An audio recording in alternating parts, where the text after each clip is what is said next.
Bienvenidos a la Escuela Dominical Ven, Sígueme.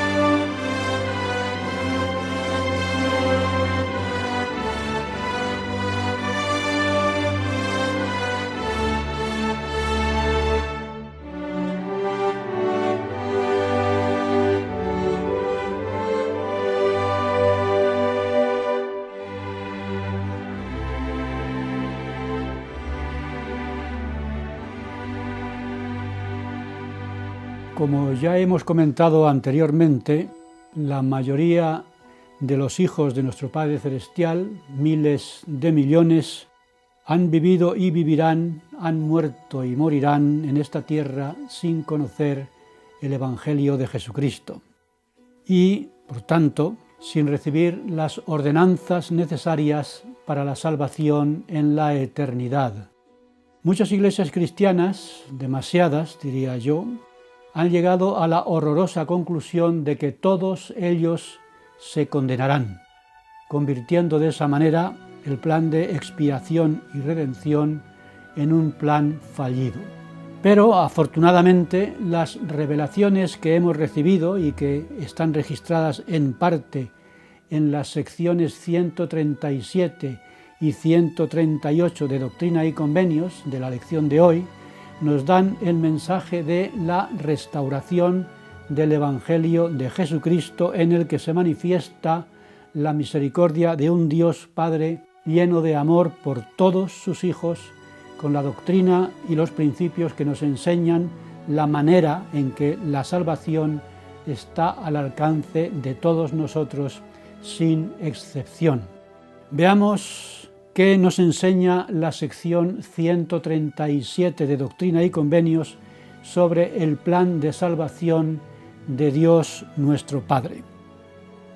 El 21 de enero de 1836, el profeta José Smith y otros dirigentes de la Iglesia se reunieron en el recién terminado templo de Kirtland, y en esa reunión el profeta José Smith tuvo una visión del reino celestial, en la que el Señor explicó cómo juzgará Él a los que mueran sin el conocimiento del Evangelio de Jesucristo. Esta revelación está registrada en la sección 137 de Doctrina y Convenios.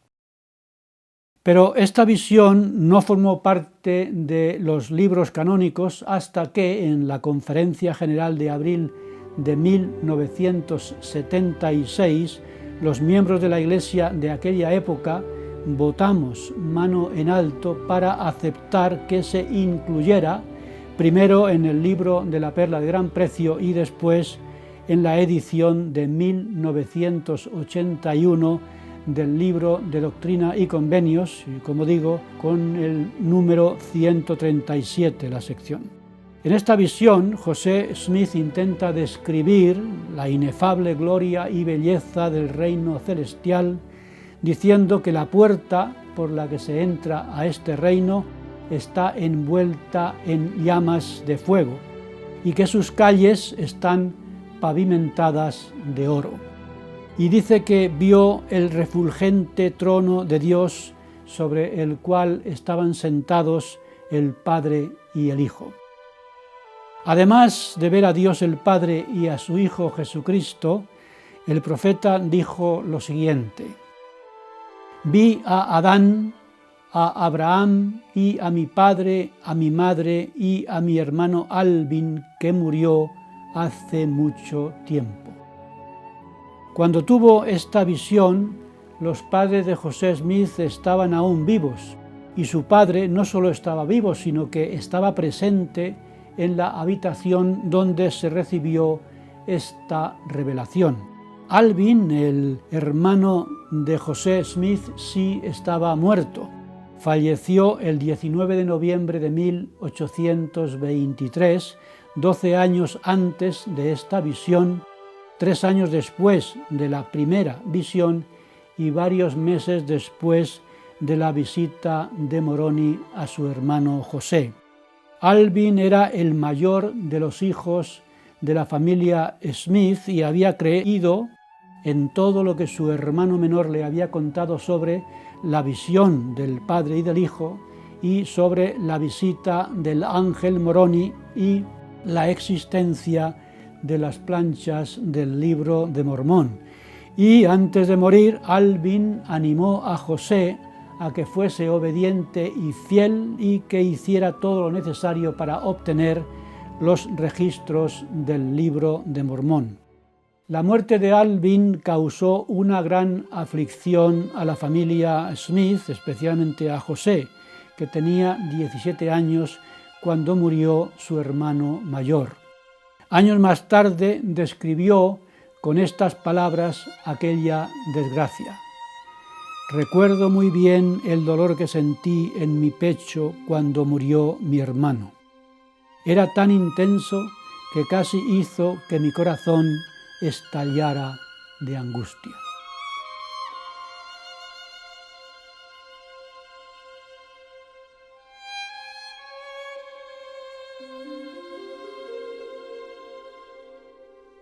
Cuando Alvin murió, la familia pidió a un ministro presbiteriano de Palmyra, Nueva York, que oficiara en el funeral.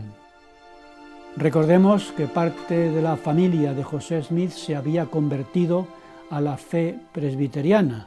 Su madre, sus hermanos Hiram y Samuel y su hermana Sofronia se habían unido a esa iglesia. En el funeral, el ministro presbiteriano dijo en el sermón a los presentes que Alvin no estaba bautizado y por tanto no se podía salvar. William Smith, hermano menor de José, comentó lo siguiente: lo que el ministro estaba diciendo claramente era que Alvin había ido al infierno por no ser miembro de su iglesia. Pero mi hermano Alvin había sido un buen muchacho y a mi padre no le gustó escuchar esas palabras. En medio de la angustia que el sermón de este pastor presbiteriano había producido en la familia Smith, José tuvo el 21 de enero de 1836, 13 años después de la muerte de Alvin, 13 años de angustia, pensando que Alvin estaba en el infierno, tuvo la revelación de esta sección 137, en la que vio que su hermano Alvin no estaba en el infierno, sino en el reino celestial.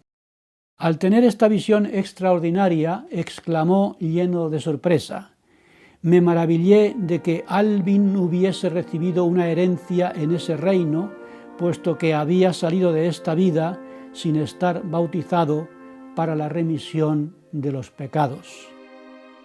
Se sorprendió al ver a su hermano en la gloria celestial porque, al traducir el Libro de Mormón y en otras revelaciones que recibió, José Smith había aprendido que es en esta vida cuando el hombre debe prepararse para comparecer ante Dios, aceptando el Evangelio de Jesucristo, arrepintiéndose y bautizándose para la remisión de los pecados. Cuando el profeta recibió la visión registrada en esta sección 137, aún no conocía la obra vicaria por los muertos. Sin embargo, 4 años más tarde, el 15 de agosto de 1840, el profeta José Smith enseñó públicamente la doctrina del bautismo por los muertos en un funeral. Al mes de haber hablado en aquel funeral, el profeta visitó a su padre, que estaba muy enfermo y a punto de morir. Cuando José habló con su padre sobre la doctrina del bautismo por los muertos, el corazón del anciano Smith se volvió consolado hacia su amado hijo Alvin y pidió que se hiciera la obra vicaria por él lo antes posible. Pocos minutos después, antes de morir, dijo que estaba viendo a su hijo Alvin. A finales de 1840, la familia Smith tuvo la gran alegría de que Hiram efectuara la ordenanza del bautismo por su hermano. La visión que tuvo el profeta en el templo de Kirtland en 1836, que como digo está registrada en la sección 137, nos enseña claramente que el plan de nuestro Padre Celestial es que todos sus hijos, sin excepción alguna, tengan la oportunidad de recibir las bendiciones de la salvación, si ese es su deseo y si cumplen todo aquello que dependa de ellos. Teniendo en cuenta que solo una pequeña parte de los hijos de Dios logran en esta vida el necesario conocimiento y la comprensión indispensable del plan de salvación y el acceso a las ordenanzas del sacerdocio y a los convenios que les permita recibir las bendiciones de la expiación de Jesucristo, sería una injusticia que por esta razón totalmente ajena a su voluntad se les impidiera salvarse. Y eso sería además una prueba de que el llamado plan de salvación de Dios con sus requisitos no se podría aplicar a la gran mayoría de los seres humanos. Y se podría pensar que ese plan se creó solo para un grupo predeterminado y privilegiado de personas, y que los demás estarían apartados de la salvación, predestinados a la condenación desde antes de nacer, como creen y enseñan muchas iglesias cristianas. Y si ese fuera el caso, ¿quién podría creer en un Dios así, en un Padre que hace diferencias o distinciones injustificadas entre sus hijos? El elder Quentin L. Cook enseñó lo siguiente sobre este asunto. Cuando José Smith recibió estas revelaciones y organizó la Iglesia de Jesucristo, la gran mayoría de las iglesias enseñaban que la expiación del Salvador salvaría solo a una minoría del género humano. La idea general era que unos pocos se salvarían y que la inmensa mayoría se condenaría en la más terrible y atroz tortura sin fin. La maravillosa doctrina revelada al profeta José Smith nos dio a conocer un plan de salvación que se aplica a toda la humanidad, incluso a los que no sepan nada de Cristo en esta vida, a los niños que mueran antes de la edad de responsabilidad y a quienes sus discapacidades les impida entender estas enseñanzas. Yo estudié en Madrid, en el Colegio de los Salesianos Santo Domingo Sabio, a la temprana edad de entre los 11 y los 14 años, y recuerdo los llamados ejercicios espirituales que convertían el colegio en una casa de retiro durante el horario escolar, con una semana de silencio para favorecer el encuentro con Dios de aquellos adolescentes. En el colegio era impresionante ver en el recreo a cientos de muchachos en un silencio absoluto. ¿Podemos hablar en casa?, preguntábamos. Lo menos posible, nos contestaban los padres salesianos, y con ese recogimiento nos daban charlas, algunas de ellas sobre el infierno, con el benéfico propósito de disuadirnos del pecado. Decían, por ejemplo, ¿sabéis lo que es la eternidad?, nos preguntaban, y entonces nos lo explicaban de la siguiente manera. Imaginaos un pajarito que toma una gota de agua de un lago y después vuela y vuela hasta llegar a la luna, hasta finalmente dejar caer la gota de agua que lleva en el pico, y que después vuela y vuela de vuelta a la tierra para tomar otra gota. Bueno, pues cuando haya vaciado todos los lagos, todos los ríos, todos los mares y todos los océanos, la eternidad no habrá hecho más que empezar y los malos estarán quemándose en el infierno. Eso es lo que nos decían.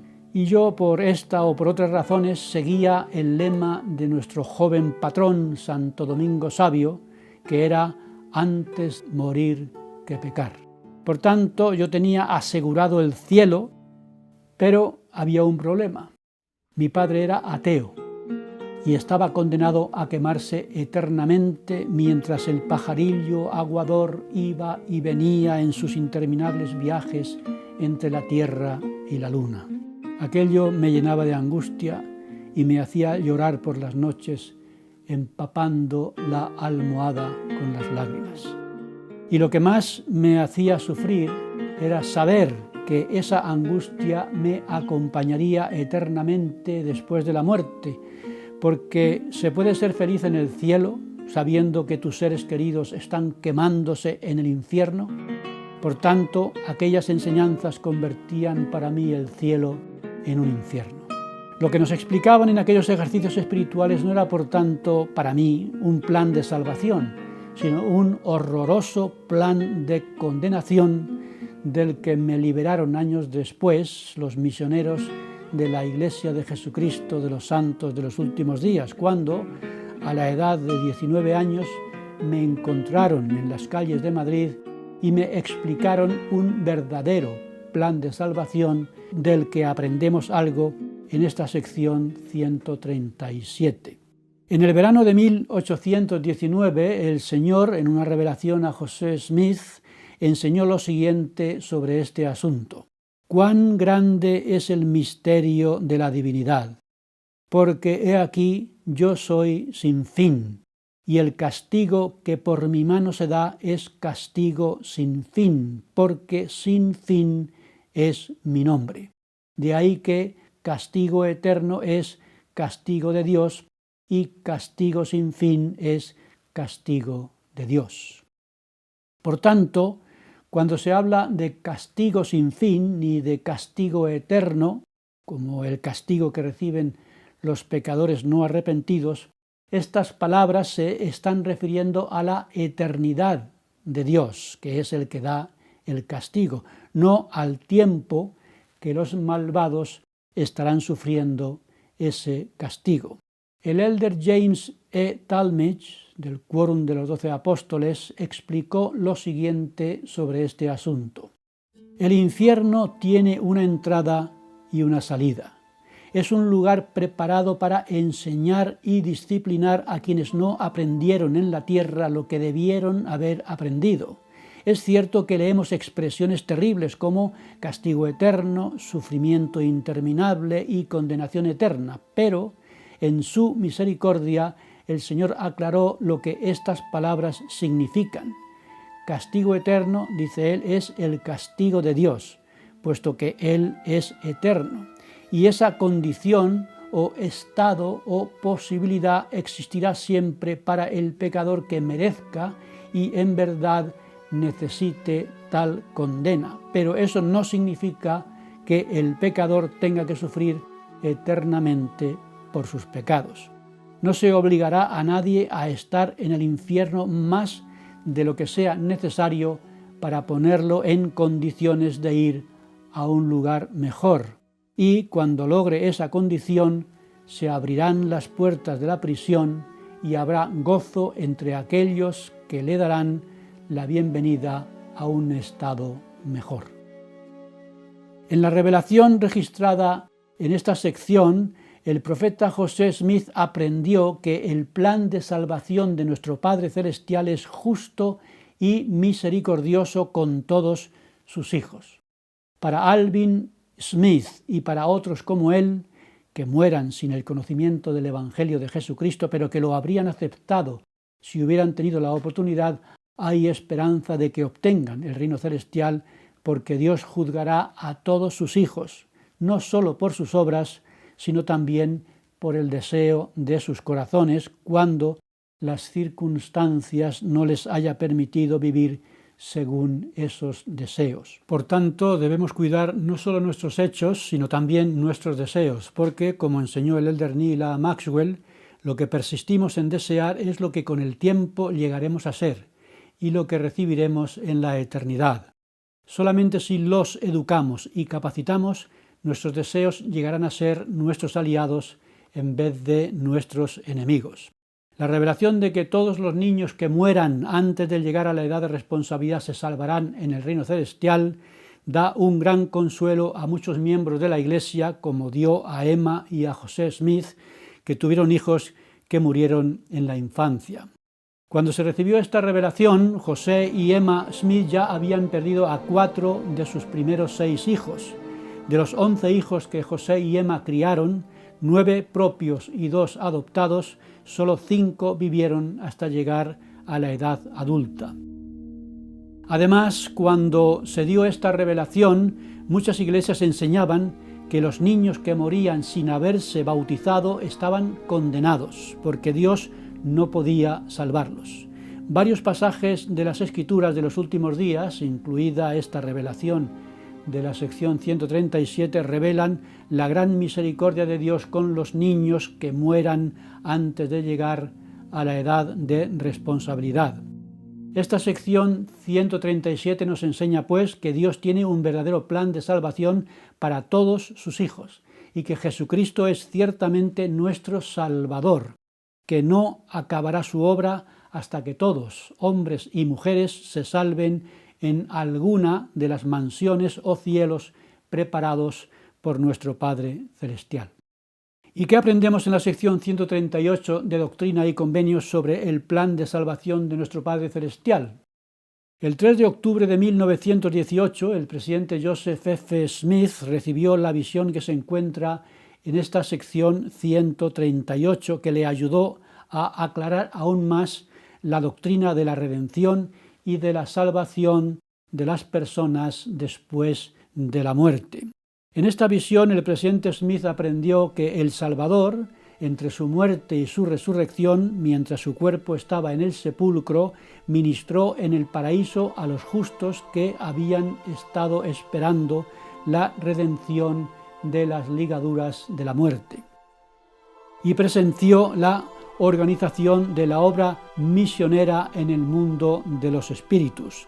Recibió esta revelación mientras se encontraba meditando sobre las Escrituras y reflexionando sobre el gran sacrificio expiatorio que hizo el Hijo de Dios. La muerte del padre de Joseph F. Smith, que era Hyrum Smith, en 1844, cuando él tenía solo 5 años de edad, y la muerte de su madre, Mary Fielding Smith, en 1852, cuando él tenía solo 13 años de edad, le hicieron conocer muy pronto lo que era perder a seres queridos. Además, el presidente Smith había perdido también a varios de sus propios hijos y a otros familiares. Eso le causó un gran dolor y tal vez fuera lo que le llevara a reflexionar y a recibir el contenido de esta sección sobre la redención de los muertos. Además, en el momento de esta revelación, la devastación de la Primera Guerra Mundial y una epidemia de gripe se habían cobrado millones de vidas en todo el mundo, y tal vez su propia mala salud también estuviera presente en sus meditaciones. El día después de que el presidente Smith recibiera la visión del mundo de los espíritus, habló durante la sesión de apertura de la Conferencia General de octubre de 1918, diciendo lo siguiente: no intentaré tratar esta mañana los muchos asuntos que estoy pensando y tampoco me atrevo a hacerlo. Por tanto, dejaré para un momento futuro mis deseos de compartir algunos de los pensamientos que ocupan mi mente y de los sentimientos que guardo en mi corazón, si el Señor me lo permite. No he estado solo durante los últimos 5 meses. Me he apoyado en el espíritu de oración, súplica, fe y determinación, y he tenido una comunicación continua con el Espíritu del Señor. 10 días después de la conferencia, el presidente Smith dictó la visión del mundo de los espíritus a su hijo Joseph Fielding Smith, que en aquel entonces era miembro del Quórum de los 12 Apóstoles. Los consejeros del presidente Smith, el Quórum de los 12 Apóstoles y el patriarca de la Iglesia aprobaron la visión como una revelación el 31 de octubre de 1918. El texto de la visión se agregó a la perla de gran precio en 1976 y en 1979 se incluyó en la edición de 1981 del libro de Doctrina y Convenios como la sección 138.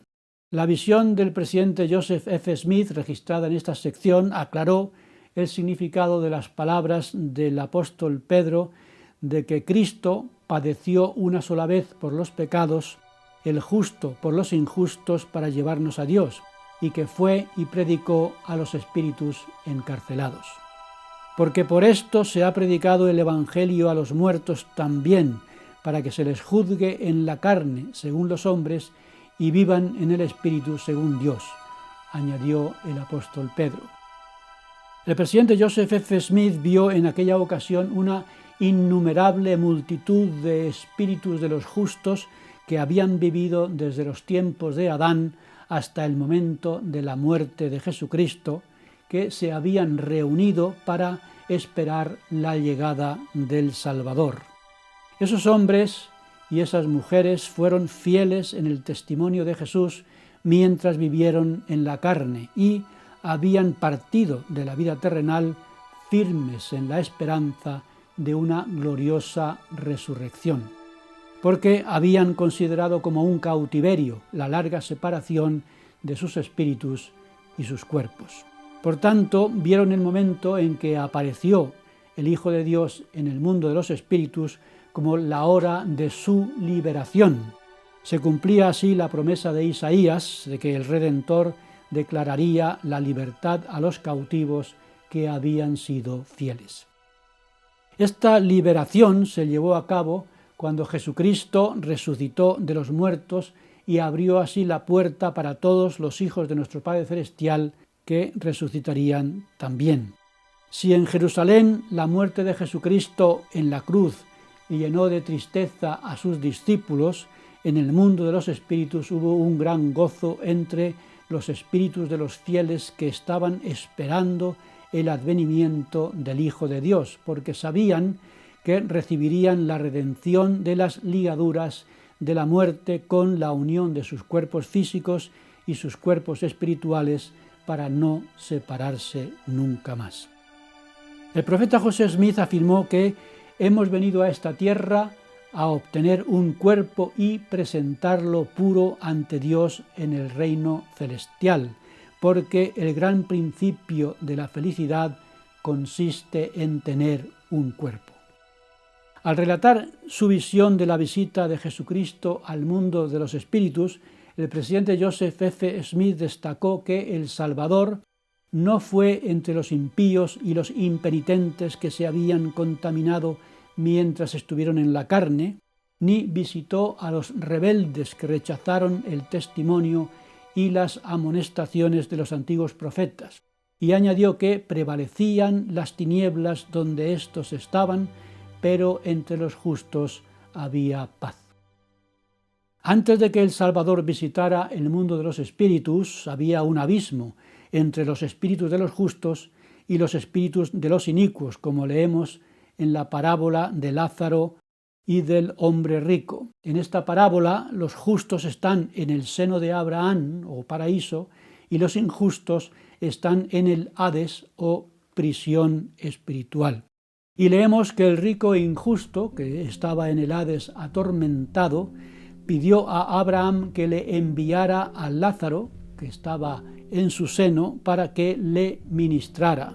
Abraham le respondió lo siguiente: hay un gran abismo entre nosotros y vosotros, de manera que los que quieran pasar de aquí a vosotros no pueden, ni tampoco podéis pasar vosotros desde allí a nosotros. Muchos cristianos interpretan el seno de Abraham o paraíso como el cielo y el Hades o prisión espiritual como el infierno. Y dicen que el abismo que hay entre ambos significa que después de la muerte no se puede hacer nada por los que murieron sin cumplir los requisitos necesarios para ir al cielo, eliminando así en su explicación del plan de salvación el mundo de los espíritus y la posibilidad de predicar el Evangelio a los que no lo hayan recibido en la tierra, ni tampoco recibir vicariamente las ordenanzas que no hayan recibido mientras estaban en la vida terrenal.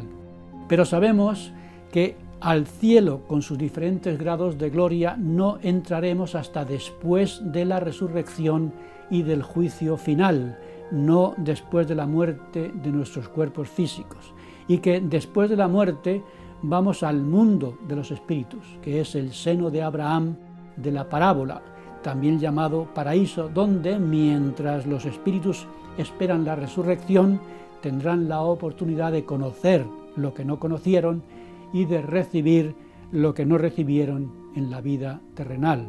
Y sabemos también que el Hades no es un infierno en el que sufrirán eternamente los que no se hayan arrepentido o no hayan recibido las ordenanzas de salvación en la tierra, como hemos visto en la sección 137, sino una prisión espiritual temporal de la que saldrán los que acepten el Evangelio de Jesucristo en el mundo de los espíritus y reciban las ordenanzas de salvación vicariamente, como aprendemos en esta sección.